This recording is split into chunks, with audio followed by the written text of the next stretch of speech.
আসসালামু আলাইকুম। আমি আকি হাসান বলছি। আপনারা সবাই কেমন আছেন? আশা করি আল্লাহর রহমতে আপনারা সবাই ভালো আছেন। আপনাদের দোয়ায় আল্লাহর রহমতে আমিও ভালো আছি। আজকে আমি ডাটা দিয়ে নতুন আলু দিয়ে ট্যাংরা মাছ দিয়ে রান্না করে দেখাবো। আমি কীভাবে রান্না করি সেটাই আপনাদের সাথে শেয়ার করতেছি। আমি এই ট্যাংরা মাছে ভালো করে ধুয়ে পরিষ্কার করে লবণ হলুদ মাখায় রাখছি। এখানে টমেটো, কাঁচা ঝাল আর পেঁয়াজ নিয়ে নিয়েছি। আর আমার সুবিধার জন্য আমি এখানে আদা বাটা, রসুন বাটা, লবণ, ঝালের গুঁড়া, ধনিয়ার গুঁড়া, হলুদের গুঁড়া, জিরার গুঁড়া, আমি এটা আমার সুবিধার জন্য আমি এভাবে করে নিই। আপনারা চাইলে কড়াইতে একা একা দিতে পারেন। সাথে থাকুন, আমি যেভাবে রান্না করি সেভাবে আপনাদের সাথে শেয়ার করতেছি। আমি ট্যাংরা মাছটা ভেজে নেব। কড়াই আমার গরম হয়ে গেছে, আমি পরিমাণ মতন তেল দিয়ে নিচ্ছি।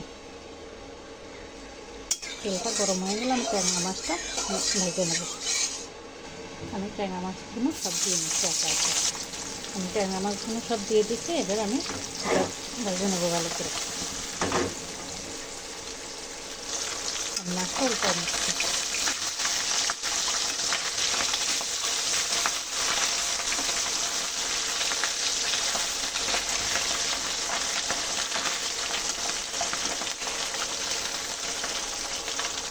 আমার মাছটা ভাজা হয়ে গেছে, আমি মাছগুলো তুলে নিচ্ছি।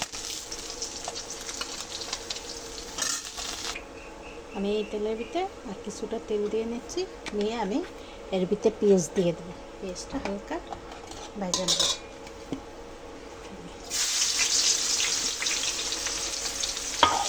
হালকা ভেজে নেব হয়েছে। আমি পেঁয়াজটা কিন্তু হালকা ভেজে নিচ্ছি। এবার এ পর্যায়ে মশলাগুলো দিয়ে দেবো। আর আমি সবসময় মশলার ভিতরে এই তরকারির ভিতরে গরম পানি দেওয়ার চেষ্টা করি। গরম পানিটা দিলে তরকারির স্বাদটা একটু ভালো হয়। আমি মশলার ভিতরে এটা দিয়ে একটু পানি দিই।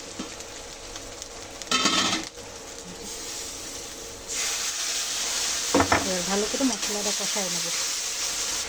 আমি এ পর্যায়ে ডাটা আলুটা একসাথে দিয়ে নিচ্ছি। আর আমি ডাটাতে ধনে পাতা দেবো না, কারণ ডাটার ঘ্রাণটা আমার কাছে ভালো লাগে। এই জন্য আমি ডাটাতে ধনে পাতা দিই না। আপনারা চাইলে ধনে পাতা দিতে পারেন। আমি শুধু টমেটো দেবো। এভাবে ডাটা আলু কষাই নেব। এভাবে আমি এখনও পানি দিইনি, অল্প আছে। ডাটা আলুটা এভাবে ঢেকে ঢেকে আমি কষাই নেব। কোনো পানি দেবো না, আমি ঝোলের পানি দেবো এর ভিতরে। দেখেন এই যে আমি কিন্তু এখন এক ফোঁটা পানি দিই। আমি অল্প আঁচ দিয়ে এভাবে ঢেকে ঢেকে কষাই নিচ্ছি। এই যে আলুও সিদ্ধ হয়ে গেছে, আমার ডাটাও সিদ্ধ হয়ে গেছে। এটা দিয়ে আমি কাঁচা ঝাল আর টমেটো দেবো, দিয়ে আর কিছুক্ষণ কষাই নেব। নিয়ে ঝোলের পানি দিয়ে মাছটা দিয়ে দেবো। এই যে আমার কষানো হয়ে গেছে। এবার আমি পানি দেবো পরিমাণ মতো।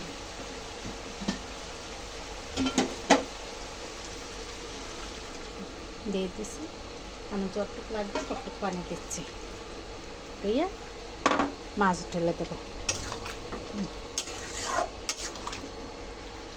যেহেতু আমি গরম পানি দিয়েছি সেহেতু আমার সাথে সাথে বলক এসে যাবে। এখন আমি মাছটা ঢেলে দিচ্ছি। আর এই মাছের এই যেখানে রাখছিলাম এটা ধুয়ে পানি দিয়ে দিচ্ছি। ভালো করে নাড়াচাড়া দিয়ে নেব। দিয়ে যে ঢেকে নিলাম। আর আমার বেশিক্ষণ লাগবে না, তরকারি প্রায় হওয়া শেষ। এই পর্যায়ে দেখাই দিই।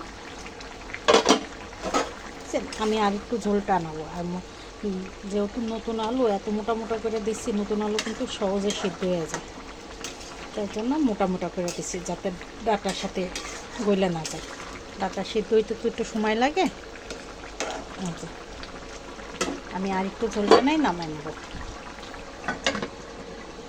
সাথে থাকে। এই যে আমার কিন্তু তরকারি রান্না শেষ। আমি চুলের ঝোলটা অফ করে দিচ্ছি। এইভাবে আপনারা রান্না করে দেখতে পারেন।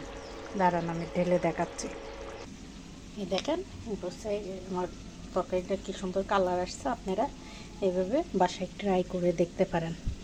আর আমার ভিডিও আমি ওইভাবে সুন্দর করে করতে পারি না। আমি ভিডিও যখন করি তখনই ভয়েস দিয়ে দিই। আমার আউটসাইডের আওয়াজ অনেক আসে। আপনারা এটারে এড়াই যাবেন আশা করি। আর আমার যদি ভিডিও ভালো লেগে থাকে লাইক কমেন্ট শেয়ার করতে ভুলবেন না। পাশে থাকা বেল আইকনটি ক্লিক করে দেবেন যাতে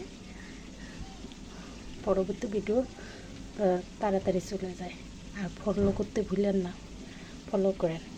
আর হলো আমার ভিডিও অত সুন্দর করতে পারি না, আমার ভিডিওতে যদি কোনো ভুল ত্রুটি থাকে, আমার কথায় যদি কোনো ভুল ত্রুটি থাকে ক্ষমা দৃষ্টিতে দেখবেন। ভালো থাকবেন। আল্লাহ হাফেজ।